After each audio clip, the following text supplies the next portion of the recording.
Hello ji, नमस्कार। मैं जितेंद्र सैनी एनवीरा ऑनलाइन यूट्यूब चैनल पर आपका हार्दिक स्वागत करता हूं। हमने अपने प्रीवियस वीडियो के अंदर सेल के सभी सेल ऑर्गेनेल्स यानी कि जो कोशिकांग है, दोहरी झिल्ली युक्त, एकल झिल्ली युक्त और झिल्ली विहीन कोशिकांगों के बारे में अध्ययन कर लिया था। साथियों, आज हम कोशिका का महत्वपूर्ण अंग यानी कि कोशिका का मध्यवर्ती अंग, जिसके बिना कोशिका की कल्पना करना संभव ही नहीं है, उसके बारे में पढ़ेंगे।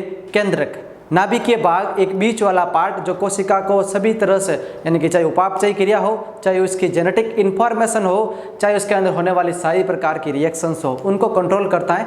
हम केंद्रक के बारे में जानते हैं। तो देखा साथियों, केंद्रक जिसे न्यूक्लियस कहा जाता है, अब इसके अलग अलग नाम होते हैं, वो हम बाद में देखेंगे। पहले देखते हैं कि ये सेल के अंदर अपने को कहाँ मिलेगा। अगर आपको पर्टिकुलर कोई सेल का डायग्राम, कोशिका का डायग्राम दे दिया जाए और पूछा जाए कि कोशिका का वह अंग जो केंद्रक के रूप में कार्य करता है वो कहाँ पर मिलेगा, तो साथियों एक सेल का, एक कोशिका का डायग्राम मैंने यहाँ पर बनाया है। इसमें देखकर आप समझें कि जो कोशिका का केंद्रक रहेगा, केंद्रक का मतलब भी होता है कि उसके बीच वाला पार्ट, इसके बीच में मध्य में पाया जाएगा और वो बहुत ज़्यादा विकसित होगा। तो देखो, कोशिका का मध्यवर्ती अंग होता है यानी कि बीच वाला भाग है। अब हम बात करते हैं दोनों की। कैसे? अभी हम पढ़ रहे हैं यूकेरियोटिक की और प्रोकैरियोटिक, दोनों के बारे में बात कर रहे हैं। बाद में हम अलग अलग भी बात करेंगे। पहले हम बात करते हैं कि प्रोकैरियोटिक और यूकेरियोटिक में केंद्रक की संरचना कैसी हो सकती है। यूकेरियोटिक कोशिकाओं में हमने पढ़ा है कि वेल डेवलप्ड न्यूक्लियस रहेगा, लेकिन प्रोकैरियोटिक कोशिकाओं में वेल डेवलप्ड नहीं रहेगा, यानी कि पुराने टाइप का पाया जाएगा। तो देखो, अगर खोज की बात करें कि सर्वप्रथम केंद्रक की खोज यानी कि सेल के अंदर केंद्रक को किसने देखा, तो रॉबर्ट ब्राउन ने 1831 यानी कि 1831 में रॉबर्ट ब्राउन ने ऑर्किड, एक पादप होता है, ऑर्किड पादप की जड़ की कोशिकाओं के अंदर या जड़ों के अंदर देखा था। केंद्रक की खोज किसने की थी? रॉबर्ट ब्राउन ने। कहां पर की थी? ऑर्किड पादप के जड़ों की कोशिकाओं के अंदर। अब बात करेंगे कि जब रॉबर्ट ब्राउन ने सर्वप्रथम जब केंद्रक को देखा तो उन्होंने केंद्रक को न्यूक्लियस नहीं कहा, उन्होंने कुछ अलग ही नाम दिया था और वो नाम इंपॉर्टेंट है। उन्होंने केंद्रक को एरियोला नाम दिया था, एरियोला, यानी कि एक ऐसा भाग जो आंतरिक रूप में कोशिकाओं के बीचों बीच में पाया जाता है। रॉबर्ट ब्राउन ने उन्हें एरियोला कहा था। यही एरियोला आगे चलकर इसी एरियोला को हम न्यूक्लियस के नाम से जानते हैं। अब देखो, केंद्रक की अगर बात करें तो केंद्रक के दो नाम हो सकते हैं, अलग अलग बुक में अलग अलग मिलते हैं। कैसे कि अगर हम काफ़ी बार एनसीईआरटी को उठाएं तो वहाँ पर कैरियन लिखा हुआ मिलता है और लोकल यानी कि आरबीएससी की बुक में न्यूक्लियस लिखा हुआ मिलता है। ये दोनों ही नाम केंद्रक के होता है, दोनों का मतलब भी समझे। न्यूक्लियस मतलब होता है केंद्रक, न्यूक्लियस मतलब केंद्रक। इसका बहुवचन में लिखेंगे तो न्यूक्लियाई बोलेंगे इसको। और एक और वर्ड उपयोग में लिया जाता है, कैरियन। कैरियन का मतलब होता है नाभिक। अब नाभिक बीचों बीच वाली भाग हो सकती है, तो दोनों का मतलब एक ही हो सकता है केंद्रक के बारे में। ये तो थी इसकी खोज को लेकर और इसके नाम को लेकर, यानी किसने दिया था।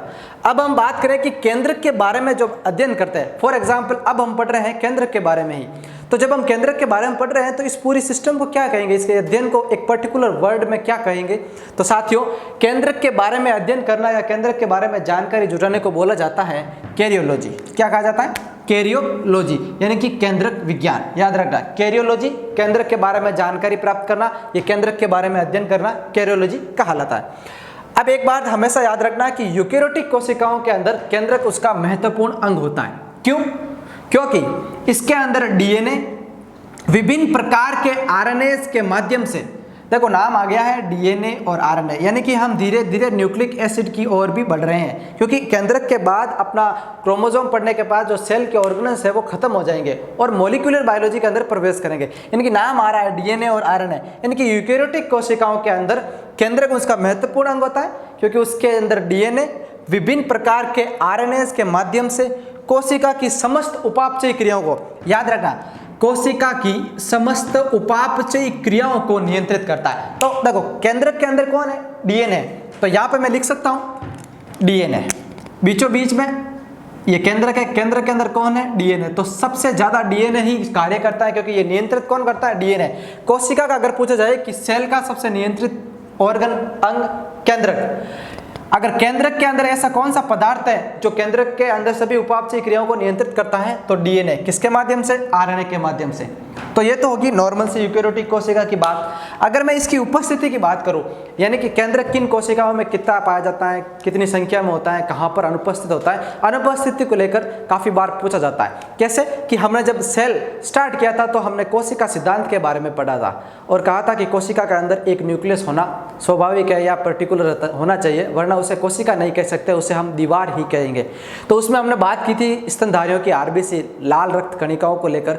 तो साथियों उपस्थिति की मैं बात करूं तो सभी यूकेरियोटिक सेल्स के अंदर क्या पाया जाता है? न्यूक्लियस उपस्थित रहता है, केंद्रक उपस्थित रहता है, उनके अंदर पाया जाता है। लेकिन दो अपवाद आपको याद रखने हैं। कैसे कि स्तनधारियों में, यूकेरियोटिक कोशिका की बात कर रहे हैं तो स्तनधारियों की जो लाल रुधिर कणिकाएं हैं, आरबीसी है, उसके अंदर केंद्रक अनुपस्थित रहता है। साथियों केंद्रक की अनुपस्थिति स्तनधारियों के अंदर लाभदायक है, लेकिन कोशिका सिद्धांत को यहाँ पर फॉलो नहीं करती, इसलिए इसको एक्सेप्शंस यानी कि अपवाद के अंदर पढ़ा जाता है। दो अपवाद याद रखना, स्तनधारियों या जीवों के अंदर, स्तनधारियों में बात करें तो आरबीसी के अंदर केंद्रक नहीं रहेगा। और अगर हम पादपों की बात करें तो एंजियोस्पर्म पादप, एंजियोस्पर्म पादप कि जो परिपक्व चालनी कोशिकाएं होती है जिसे हम सिव ट्यूब्स कहते हैं, उनके अंदर भी क्या होता है? उनके अंदर भी केंद्रक अनुपस्थित होता है। दो चीज, एक तो आरबीसी के अंदर अनुपस्थित और एंजियोस्पर्म पादपों की जो चालनी नलिकाएं होती है सिव ट्यूब्स, उसके अंदर भी क्या रहता है? केंद्रक अनुपस्थित रहता है। ये तो थी इसकी उपस्थिति के आधार पर, बाकी सभी के अंदर प्रेजेंट रहेगा। ये दो नाम आपको याद रखने। अब हम बात करेंगे प्रोकैरियोटिक कोशिकाओं में, क्योंकि हम पर्टिकुलर केंद्रक को लेकर पढ़ रहे हैं। तो अगर एक केंद्रक की हम बात करेंगे तो यूकेरियोटिक और प्रोकैरियोटिक में, अगर यूकेरियोटिक के अंदर वेल डेवलप्ड केंद्रक मिलेगा तो प्रोकैरियोटिक कोशिकाओं के अंदर उसके समान कुछ ना कुछ होना चाहिए जो उस पूरी कोशिका को क्या करेगा? कंट्रोल करेगा। तो साथियों प्रोकैरियोटिक कोशिका में अस्पष्ट केंद्रक कला विहीन, प्रोकैरियोटिक कोशिका में अस्पष्ट केंद्रक कला विहीन और नग्न डीएनए युक्त क्या पाया जाता है? एक केंद्रक रूपी संरचना पाई जाती है, जिसे अब उसके नाम याद रख रहे हैं। उस संरचना को हम क्या कहेंगे? उस केंद्रक युक्त संरचना को हम केंद्रकाप कहेंगे, यानी कि न्यूक्लियोइड कह सकते हैं। उसे पूर्व केंद्रक यानी कि प्रोकैरियोन कह सकते हैं। ये नाम आपको याद रखने होंगे। प्रोकैरियोटिक कोशिकाओं में न्यूक्लियस के समान संरचना को क्या कहते हैं? उन्हें केंद्रकाप कहते हैं। उन्हें पूर्व केंद्रक कह सकते हैं प्रोकैरियोन, उसे प्रारंभिक केंद्रक इंसिपिएंट केंद्रक या न्यूक्लियस कह सकते हैं। उन्हें जिनदर या जिनोफोर भी कह सकते हैं। अब ये तो होगी प्रोकैरियोटिक कोशिका की बात। अब पर्टिकुलर आकृति कैसी होगी अगर इस केंद्रक की बात करें तो केंद्रक अपने कोशिका द्रव्य के अंदर, कोशिका के मध्य भाग में जब रहता है तो उसकी आकृति कैसी होगी? तो अधिकतर केंद्रक की आकृति गोलाकार या अंडाकार हो सकती है और उसका व्यास 5 माइक्रोन से 20 माइक्रोन तक भी हो सकता है। यानी कि अधिकतर केंद्रक की आकृति गोलाकार या अंडाकार हो सकती है, उसका व्यास 5 माइक्रोन से 20 माइक्रोन तक हो सकता है। लेकिन नोट लगाकर एक चीज आपको याद रखनी है कि केंद्रक तथा कोशिका द्रव्य के आयतन में एक निश्चित अनुपात रहता है। कैसे की बात करें, ये बार वाला क्या है? ये बार वाला कहलाता है कोशिका द्रव्य, कोशिका द्रव्य, और ये बीच वाला क्या है? केंद्रक। तो इस कोशिका द्रव्य और केंद्रक के बीच में कुछ न कुछ आयतन, जो एक फिक्स्ड आयतन रहता है, दोनों को वैल्यू बराबर रखता है। केंद्रक तथा कोशिका द्रव्य के आयतन में एक निश्चित अनुपात रहता है। एक पर्टिकुलर निश्चित आयतन का अंदर क्या रहेगा? अनुपात रहेगा। और इसी अनुपात को हम क्या कहते हैं? केंद्रक कोशिका द्रव्य गुणांक कहते हैं। न्यूक्लियोप्लाज्मिक इंडेक्स कहा जाता है। और मोस्ट इंपोर्टेंट क्वेश्चन है, व्हाट इज न्यूक्लियोप्लाज्मिक? केंद्रक कोशिका द्रव्य गुणांक क्या है? उसके अंदर आपको यह जरूर मिलेगा कि केंद्रक तथा कोशिका द्रव्य के आयतन के अंदर एक निश्चित अनुपात होता है। उस अनुपात को हम क्या कहते हैं? न्यूक्लियोप्लाज्मिक इंडेक्स कहते हैं। इसी के आधार पर एक कोशिका मेंटेन रहती है। अगर इस अनुपात में अगर थोड़ा बहुत भी कम या ज्यादा हो जाए तो कोशिका नष्ट भी हो सकती है। ठीक है, फिर बात करते हैं, प्राय एक कोशिका में एक ही केंद्रक होता है। अगर केंद्रक की आकृति और फिर संख्या की अगर बात करें तो प्राय एक ही कोशिका के अंदर एक ही केंद्रक होता है। लेकिन कुछ इसके अंदर भी कुछ ऐसे अपवाद हैं, उनको अपने को ध्यान में रखना है कि कुछ कोशिकाएं यानी कि पैरामीशियम या मानव की उपास्थि कोशिकाएं होती है, उसके अंदर 2 केंद्रक पाया जाता है। याद रखना, मोस्ट इंपोर्टेंट है। पैरामीशियम और उपास्थि कोशिकाओं में 2 केंद्रक पाए जाते हैं। और कवक यानी कि एक म्यूकर, कवक और वायुचर्या एक प्रकार का शैवाल है। और रेखित पेशियों के अंदर 2 या 2 से अधिक भी अनेक प्रकार के कोशिकाओं के अंदर केंद्रक पाए जा सकते हैं। यानी कि एक कोशिका के अंदर अनेक प्रकार के केंद्रक हो सकता है। तो ये थी अपनी केंद्रक की जनरल डिटेल। अब हम केंद्रक के आंतरिक संरचना के बारे में पढ़ेंगे, यानी कि केंद्रक की कौन कौन सी आंतरिक संरचना होती है। अब हम बात करेंगे केंद्रक के अंदर पाए जाने वाले मुख्य मुख्य अंगों के, यानी कि केंद्रक के अंदर अपने को कैसे संरचना मिलती है। हमने स्टार्ट किया था एक ये कोशिका के अंदर केंद्रक। अब इस केंद्रक के अंदर अपने को क्या क्या मिलेगा, तो देखो सबसे पहले केंद्रक के अंदर बाहर की तरफ देखेंगे तो केंद्रक की झिल्ली, तो सबसे बाहर की तरफ केंद्रक झिल्ली हो गया। केंद्रक झिल्ली के हम अंदर की तरफ जाएंगे तो कुछ संरचनाएं मिलेगी, उन्हें बोला जाता है केंद्रिका। और केंद्रिका के अंदर यानी कि केंद्रक झिल्ली के अंदर कुछ न कुछ एक तरल लिक्विड पदार्थ भरा रहता है, उसे बोलते हैं केंद्रक द्रव्य। केंद्रक द्रव्य के अंदर कुछ सूत्रनुमा या धागेनुमा संरचनाएं पाई जाती है, वो आगे चलकर गुणसूत्रों का निर्माण करती है, उसे बोलते हैं क्रोमेटिन पदार्थ। यही चीजें अपने को पढ़ती है। तो यूकेरियोटिक कोशिका के केंद्रक के क्या क्या भाग हो सकते हैं उसमें पढ़ते हैं। सर्वप्रथम हम बात करेंगे केंद्रक झिल्ली के बारे में, यानी कि न्यूक्लियस मेम्ब्रेन के बारे में। केंद्रक के बाहर 75 एंगस्ट्रॉन मोटी एक डबल आवृत एक परत होती है, उसे हम क्या बोलते हैं, केंद्रक झिल्ली बोलते हैं। काम क्या रहेगा केंद्रक झिल्ली का, कोशिका द्रव्य और केंद्रक द्रव्य के बीच में बैरियर का निर्माण करना। यानी कि कोशिका द्रव्य है जो केंद्रक झिल्ली के बाहर की तरफ भरा है, केंद्रक झिल्ली के अंदर की तरफ केंद्रक द्रव्य भरा है, दोनों के बीच में बैरियर यानी कि अवरोध का काम करना, दोनों के पदार्थों को आपस में घुल मिलने नहीं देना। ठीक है, वो उसके ऊपर डिपेंड करता है कि वो उनको परमिशन दे, यानी कि उनको आवागमन है सो मार्ग प्रदान करे। नई केंद्रक झिल्ली का निर्माण, और ये क्वेश्चन पूछा जा चुका है कि हमेशा अपने को पता है कि नई कोशिकाओं का निर्माण तो कोशिका विभाजन से होता है, केंद्रक का निर्माण भी हो जाता है, लेकिन केंद्रक झिल्ली का निर्माण कैसे होता है, यानी कि नई केंद्रक झिल्ली का निर्माण कैसे होगा। तो साथियों, नई केंद्रक झिल्ली का निर्माण कोशिका विभाजन के समय जो टेलोफेज अवस्था होती है, उस अवस्था के दौरान अंतःपर्दवी जालिका द्वारा होता है। नई जो कोशिका है उसकी नई कोशिका झिल्ली का निर्माण कोशिका विभाजन के समय टेलोफेज अवस्था में अंतःपर्दवी जालिका द्वारा होता है, और ये क्वेश्चन पूछा जा चुका है। ये थी केंद्रक झिल्ली की बात। अब हम बात करेंगे केंद्रिका की, न्यूक्लियोलस की, यानी कि केंद्रक झिल्ली के अंदर की तरफ कुछ किनारों में और कुछ मध्य की तरफ गहरे नीले रंग की कुछ संरचनाएं दिखाई देती हैं, उसे हम बोलते हैं केंद्रिका। केंद्रिका की खोज की थी फोंटाना ने 1781 में, लेकिन ये नाम दिया था बोमान ने 1840 ईस्वी के अंदर। यानी कि केंद्रिका की खोज फोंटाना ने की थी 1781 ईस्वी में, नामकरण दिया था बोमन ने 1840 के अंदर। केंद्रिका काम क्या करेगी, केंद्रिका का कार्य है राइबोसोम की उप इकाई का निर्माण करना। अब ये राइबोसोम की उप इकाई का क्या होती है, देखिए हमने बात कर ली थी यूकेरियोटिक और प्रोकैरियोटिक कोशिका के अंदर पाए जाने वाले राइबोसोम के बारे में। प्रोकैरियोटिक कोशिका के अंदर 70S और यूकेरियोटिक कोशिका के अंदर 80S प्रकार के। अगर इसकी उप इकाई की बात करेंगे तो ये रहेगी 50 और 30 के अंदर, 50S और 30S, और ये रहेगी 60S एंड 40S। तो ये जो उप इकाइयों का निर्माण रहेगा, ये उप इकाइयों का निर्माण कौन करेगी, केंद्रिका करेगी। तो राइबोसोम की उप इकाइयों का निर्माण कौन करती है, न्यूक्लियोलस यानी कि केंद्रिका करती है। ठीक है, फिर हम बात करेंगे तीसरा, केंद्रक द्रव्य यानी कि न्यूक्लियोप्लाज्म, यानी कि केंद्रक झिल्ली के अंदर कुछ द्रवनुमा संरचना भरी रहती है, उसे बोलते हैं केंद्रक द्रव्य। कोशिका झिल्ली के भीतर पारदर्शी यानी कि उसके अंदर आर पार देखा जा सकता है, तरल यानी कि बहुत तरल माध्यम होता है, कणकीय कणनुमा संरचनाएं, समांगी स्वच्छ और कोलाइडी विलयन भरा रहता है, उसे हम क्या कहते हैं, केंद्रक द्रव्य कहते हैं, न्यूक्लियोप्लाज्म कहते हैं। इसके अंदर क्या क्या चीजें पाई जाती है, इसके अंदर आरएनए है, प्रोटीन होते हैं, लिपिड्स होते हैं, सभी प्रकार के खनिज लवण उपस्थित रहता है। अगर आरएनए, प्रोटीन और लिपिड्स और खनिज लवण उपस्थित है तो उसके साथ साथ उसके अंदर क्या रहेंगे, क्रोमेटिन जाल भी उपस्थित रहेंगे। और क्रोमेटिन जाल उपस्थित है मतलब कि ये कोशिका का जेनेटिक मटेरियल्स अपने पास होल्ड करके रखती है, अपने अंदर मिलाए हुए रखती है, क्योंकि यही क्रोमेटिन पदार्थ क्या होते हैं उसको देखते हैं। तो अपना जो अंतिम यूकेरियोटिक कोशिका के केंद्र का भाग रहेगा वो क्या रहेगा, क्रोमेटिन पदार्थ। क्रोमेटिन पदार्थ का नामकरण फ्लेमिंग ने दिया था। और क्रोमेटिन पदार्थ होते क्या है साथियों, समझ ले पहले।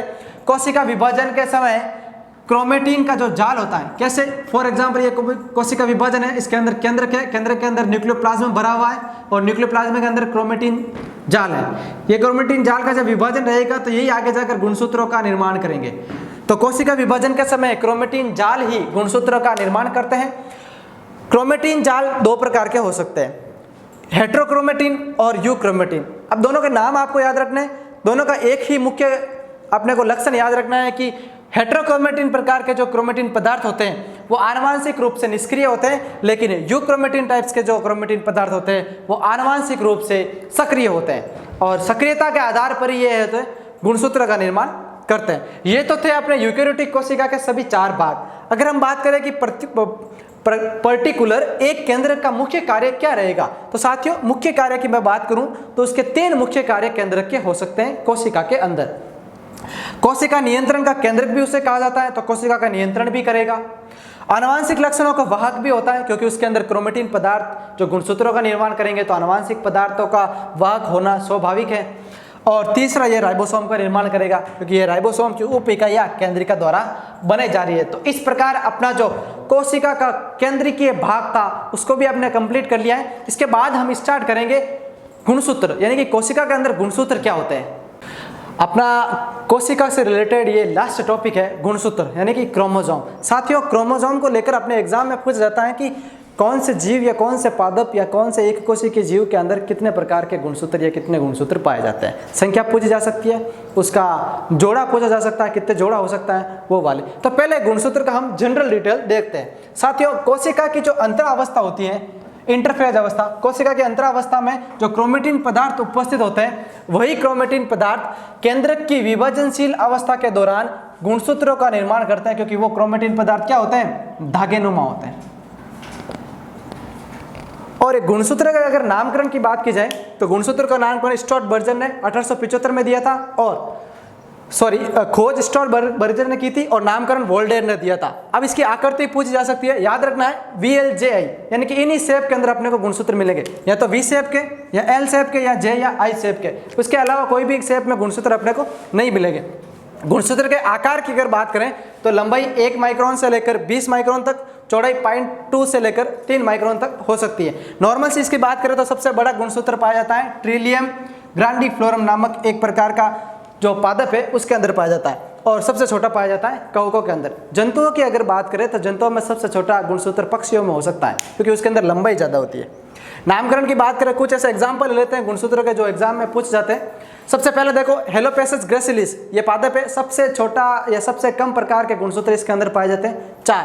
फिर होते हैं ओफियोग्लोसम रेटिकुलम, 1260 गुणसूत्र इसके अंदर पाया जाता है। याद रखना 1260 होते हैं जो हेक्सागोनल होते हैं, बहुगुणित होते हैं।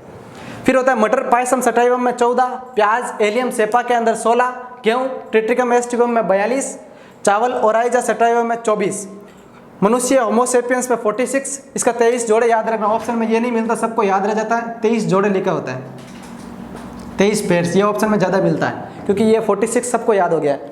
मेंढक राना टिग्रीना के अंदर 24, और ड्रोसोफिला मेलोनोगेस्टर यानी कि एक फल मक्खी है, उसके अंदर 8 प्रकार के गुणसूत्र पाए जाते हैं। अब गुणसूत्र के कार्य को देखते हैं तो गुणसूत्र का मुख्य कार्य तो है आनुवांशिकता का भाग, यानी कि जेनेटिक मटेरियल को लेके जाता है एक कोशिका से दूसरे कोशिका के अंदर, और कोशिका विभाजन में सक्रिय योगदान देता है, यानी कि बराबर इंडिविजुअल पार्ट में ये डिवाइड करता है। तो आज अपने सेल को लेकर पूरा टॉपिक पढ़ ली, पूरी साइटोलॉजी यहाँ पर कंप्लीट हो गई है। आप इस वीडियो को शेयर करें, लाइक करें और थैंक यू।